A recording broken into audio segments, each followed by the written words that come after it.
বন্দে পুরুষোত্তম, বন্দে পুরুষোত্তম, বন্দে পুরুষোত্তম। পরম প্রেমময় দয়াল শ্রী ঠাকুর অনুকূল চন্দ্র রাতুল চরণে কোটি কোটি প্রণাম। পরমার্থে জগজ্জননী শ্রী পরমা রাতুল চরণে কোটি কোটি প্রণাম। ইষ্ট পরিবারের সকলের চরণেই প্রণাম জানাই। আমার ইষ্টপ্রাণ দাদা ভক্তিমতী মায়ের আনন্দিত জয়গুরু। এখানে আমি আপনারা সবাই জানেনই, নফর ঘোষদা ছিলেন ঠাকুরের খাস মানুষ। তারই জীবনের কথা বলার চেষ্টা করছি।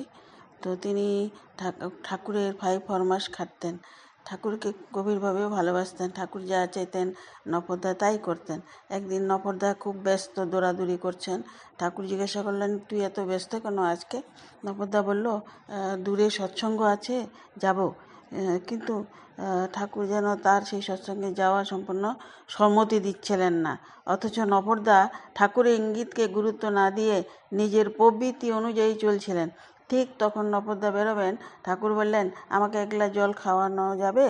ঠাকুর তো নফরদা দ্রুত জল, একটা পরিষ্কার গ্লাসে জল এনে দিলেন। ঠাকুর গ্লাস দেখে বললেন, গ্লাসটা পরিষ্কার না, এই জল কিভাবে খাবো? আরেকবার ভালো করে ধুয়ে নিয়ে আয়। মানে চেষ্টা করছেন কিভাবে আটকাবেন আর কি। তো নফরদা আবার গেলেন, সুন্দর করে গ্লাস ধুয়ে পরিষ্কার করে জল নিয়ে এলেন। কিন্তু ঠাকুর আবার বললেন, জলটা ঠিক ভালো লাগছে না, আবার জল নিয়ে আয়। ঠাকুর এইভাবে বারবার চেষ্টা করেই যাচ্ছেন। আবার গেলেন নফরদা, জল আনলেন, তবুও ঠাকুর বলেন, না, অন্য গ্লাসে আনতে হবে। এইভাবে 2-3 বার ঠাকুর বিভিন্ন উছিলায় জল আনতে পাঠাতে লাগলেন।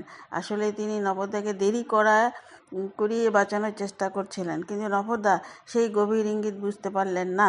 অবশেষে নফরদা মাকে বললেন, তুমি ঠাকুরকে এক গ্লাস জল দিয়ে দাও তো, আমি সৎসঙ্গে যাচ্ছি, দেরি হয়ে যাচ্ছে, বলে তিনি বেরিয়ে গেলেন। সেই মা জল নিয়ে ঠাকুরের কাছে গেলে ঠাকুর বললেন, নফর কই? তিনি বললেন, নফরদা সৎসঙ্গে চলে গেছেন, আমাকে জল দিতে বললেন। তখন ঠাকুর গভীর বেদনা বলতে লাগলেন, আমি ওর কাছ থেকে জল খেতে চাইলাম, আর সে আমাকে ফেলে সৎসঙ্গে গেল। এর কিছুক্ষণ পর সংবাদ এলো, সৎসঙ্গে যাওয়ার পথে নফরদার সর্বাঘাতে মৃত্যু হয়েছে। যাতায়াতের পথে তার জীবনকালে কোলে নিদিত হলো। খবর শুনে ঠাকুর দীর্ঘ নিঃশ্বাস ফেলতে লাগলেন। তিনি অনেক চেষ্টা করেছিলেন নফরদাকে রক্ষা করার, কিন্তু নফরদা সেই ঈশ্বরীয় ইঙ্গিত বুঝতে পারেননি। তিনি জীবন্ত ভগবানকে ফেলে ভগবানের কাজ করতে গিয়েছিলেন, জীবন্ত আদর্শকে অগ্রাহ্য করে সৎসঙ্গে ছুটেছিলেন। এই ঘটনায় গভীর শিক্ষা হয়, আমরা যখন জীবন্ত আদর্শকে অবহেলা করি, তার বাস্তব নির্দেশকে অমান্য করি, তখন জীবনে বিপর্যয় নেমে আসে। একদিন ঠাকুরকে প্রশ্ন করা হলো, ঠাকুর, কে বড়, ভগবান বড় না ভগবানের কথাগুলো বড়? ঠাকুর বললেন, লিভিং আইডেল, জীবন্ত আদর্শ আমাদের কাছে সবচেয়ে বড়। তিনি জীবন্ত, আমার সামনে মূর্ত হয়ে আছেন, তিনিই জীবনীয়। তাই তো বর্তমান আচার্যদেব আমাদের কাছে জীবন্ত, এবং সেই জন্যই তার সঙ্গ করতে হয়, সৎসঙ্গ করতে হয়, এবং দেওঘরে গিয়ে মাঝে মাঝে ওনার দর্শন করতে হয়, এবং গিয়ে বসে থাকতে হয়, কী বলছেন এগুলো শুনতে হয়। তিনি এখন বর্তমান জীবন্ত আচার্য।